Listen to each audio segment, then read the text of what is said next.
SA Footballer TV. I'm Tommy Javor, your host with, of course, Darcy Evans. TJ, how you going? Very well, thank you, Darcy. Big week in football? It was a big week in football. Of course, there's a lot of football going on all over the place, and you've been around the traps. You've done other shows, haven't you? I used to have. be on the radio show. I did. Now, I believe you've prepared something for me.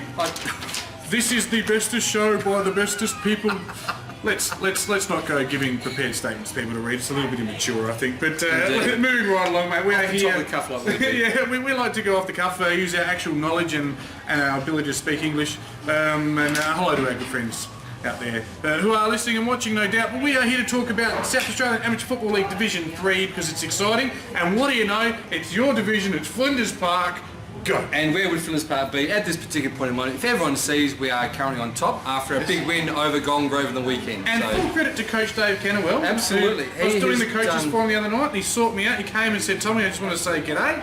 And actually said, I like the show and thanks for all the support and all the positive feedback you give us. So, I'll ring Dave every week to say, look, how's it went? I was actually there at the past players and sponsor day. I was there in, not sure I saw much of the game, but I was there, which was great. The ladies' day tent and the past players' day tent. So it was a fantastic for you to be able to, without stealing your thunder here, I know you're going to talk about the game, but fantastic for you to be able to knock off Golden Grove actually on the Saturday and not have to ring up on the Monday and dob on them. Find out about the Crows. Indeed, that's exactly. So we've got Blythe, of course, he's a top up, but we certainly did play on the weekend, and but he did score a goal for us. So, but anyway, so Flinders Park 14-12-96 defeated Golden Grove 6-4-40 in what the half-time scores. I think they were even at half-time, but then Dave Kennewell he's one of the best coaches I've seen amateur league. He got them really. They came at half-time. They just kicked right over the top. I think they didn't score after half-time Golden Grove. So, but the best players Allman, Allman, Rogers 2 and Hornsel with 2, Fuller with 2, Collins they just spread around a bit.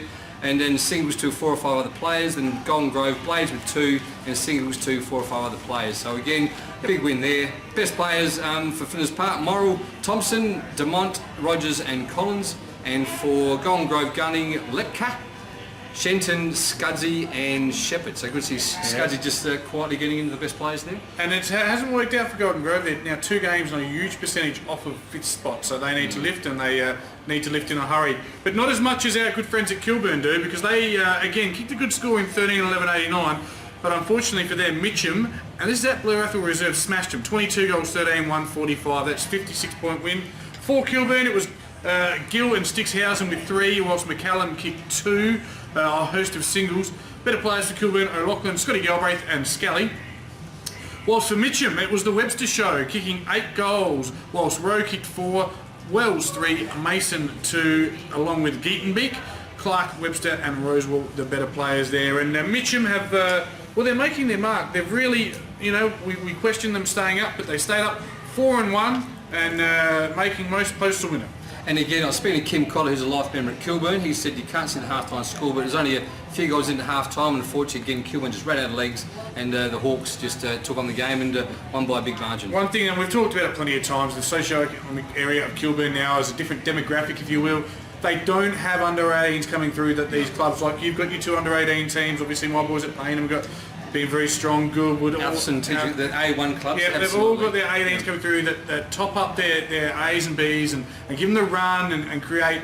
Kilburn just don't have that, and I think they've probably peaked out at Div 3, unfortunately for them. Yeah, well, they did so well to get up to Div 3 from where they were a few years ago, and unfortunately we're seeing them at the bottom again, which is well, we don't want to see that, of course, but I wish them well for the rest of the year. So, next game, Athelston took on Jeps Cross. Again, Jeps Cross are struggling this year, but a big win is over though. Athelston 16-11-107 to Jeps Cross 5-4-34. Goal scorer is Sykes. Again, you see his name every week with 5, and then 2 each to Render, Marinello, and then singles each to 4 or 5 other players, spreading around a bit, which is good. And then for Jeps Cross, Braywood 2, then three singles there as well. So fantastic. On to our next one, and this one was played at Plimpton Oval, and it was a big win for the Red Dogs, 14-16-100, a 6-point win over Walkerville, 14-10-94. For Plimpton, it was Van der Hack with 4, Barrett with 3, Hode with 2, and a whole host of singles. It's hard to say. It is. Hode was our best player, Plimpton's best player, along with Webster, Deer, and Nelson. Whilst for Walkerville, Nicky Delvins bobbed up with another 3. He's having a very good year, young Nick. Although he's not very young, he's quite old. Wolford with 3, Schofield and McCulloch with 2. Better players, Calorie still doing good things down at the Cats, along with Stovey, Madden, Wolford and Allen. So, yes, and Darcy, you're going to take us for a little drive through our upset of the round. Big upset of the round I would think it was going to be Flinders Park and Pembroke with the undefeated teams this year, but it wasn't to be. Seton Ramblers, so well done Seton, 4 points over the Kings, so it was 13-7-85, obviously at Ramblers Oval, to Pembroke 11-15-81. Perhaps the 15 points didn't quite help the Kings there in the 4-point loss there, but again, we've got the goal scorers, Polonsky with 3, Wall with 3, then 4 or 5 others just shared around a bit, which is good for Seton Ramblers, they are sharing around a bit. And then for Pembroke, we've got Nicholson with 4, Evans with 3, Evans again in the goal scorers, which is good to see, and Singh was to 3 or 4 other players there as well. So it very much was a case for Seton of just being more accurate all day. They had less scoring shots at every break, but had a break. They managed to maintain a break, and they just fell over the line by 4 points in the end. That puts them in 5th spot too, so they had 2 games clearance of Walkerville, so it's a very good win over who I thought was one of the echelon of the teams in Division 3. No worries, our leading goal kickers, if you want to get our games ready for this week, it's Tommy Evans on 19 goals. Of course, each team's only played 5 games in Division 3. Deaton Beat from Mitchum on 17, along with Nicholson from Pembroke. Webster from Mitchum has 16 after his 8 on the weekend. And Polanski from Seton Ramblers has kicked 14. It's not going so good, is it, Darcy? No. Let's get on to this week's Division 3 games. Well done. Oh, IT. And you love it. Duncan Fraser Reserve. It is. Duncan Fraser Reserve. We've got Jeps Cross versus Plimpton. So Jeps Cross sitting obviously just the 1 win, sitting second bottom. Playing Plimpton, who, they're just 1 game above them. So it's very interesting to look at the bottom 5. They're all on 1 and 4. So, and I don't really honestly believe it's going to be very hard from here because they've all got pretty average percentages. Less than 10% less than anyone in the 5. So you'd suggest, just based on that, mathematics and logics and physics, that perhaps the top 5 and bottom 5 are made up, and this bottom 5 is actually fighting for who's going to get relegated. Well, Seton Ramblers already 2 games clear in 5th and 10% so, as well. Exactly. So they're obviously being more consistent. So yeah, this should be a very even game. I'm leaning towards the Red Dogs having their first win on the weekend. These wins build confidence. Minister will have them chomping at the bit. They would have enjoyed the win, and I think they'll go out to Jeps Cross and they'll knock off the Rams. Yeah, I agree. I think Plimpton. I think gee whiz, they have had a fair start, but just the 1 win, which is unfortunate. But I'm going for Plimpton definitely for this week. The underachievers for me in this grade at this stage are Golden Grove sitting 7th, again in that bottom 5 with just the 1 win. Playing Kilburn sitting bottom with just the 1 win. This is one of those ones where if you don't win this one, I reckon you just kiss your season goodbye. You certainly won't be playing finals, I wouldn't think. See, Golden Grove, they were pretty good last week. In that first half, they were strong at it. They were running players. It's just that after they came out half time is where they lost the game. That first half, I thought, gee, this side's in the making. But after half, I'm still going for Golden Grove. I think if they can take what they did that first half last week, I think they're going to walk right over Kilburn. Pembroke and Athelston, probably our match of the round. Yep. I'd suggest Pembroke and Athelston, they both sitting 4 and 1, 2nd and 3rd respectively. I didn't think Pembroke could lose too many games this year. This one's at Haslam Oval.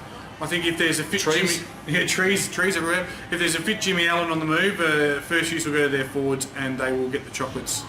Yeah, Pembroke from one. Evans will fire up too. I think after loss last week, shock loss, I think they'll bounce back over Athelston. Yep. All the matchups, apart from their last one, work out pretty nicely. Again, this is a battle between 2 teams sitting in the top half of the draw. It's 4th versus 5th. Mitchum 4 and 1, Seton Ramblers 3 and 2. You've got to be impressed with Seton Ramblers and their improved form this year. They've had a win over, obviously, Pembroke, as we just said. Now this one's at Thomas Farms Oval. Thomas Farm, that's a new one. So, but look, I've got a soft spot for Ramblers. I'm going for Ramblers. I think they're a much improved side. I think they'll continue that form during the year. Yes, they are certainly probably the biggest improvers in Amateur League just about after the poor season they've had. But Mitchum for mine, another one that's really snuck under the radar. Looking at Mitchum, the firepower there, 531 points forward. They've obviously got a potent forward line on the go at the moment. We're going to take Mitchum in this one at home. And our last one I don't think will be very close at all. It says it's at Walkerville Recreation Ground, but our mail is that they can't play at Walkerville at the moment. Is that right, boss? Producer? No, I don't think they can. Right, so it doesn't matter. Where we're playing, I'm sure the players know. Yeah, exactly. But Walkerville, that's usually the worst of when it does rain. Whether it's got anything to do with that, I don't know. But Flinders Park for me, of course. Yeah, Flinders Park sitting top. You don't argue with that. That's very, very, very good. Very good form, Flinders Park.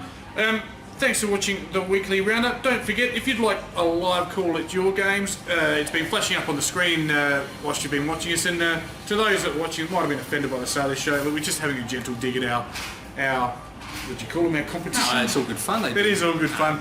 Sometimes people take themselves a bit too seriously, and we're here to give you a bit of insight into the Amateur Football League, and hopefully you can hear your name and that of your club and follow the journey throughout the season. So thanks for joining us on the Weekly Roundup. We'll be back next week. See you later.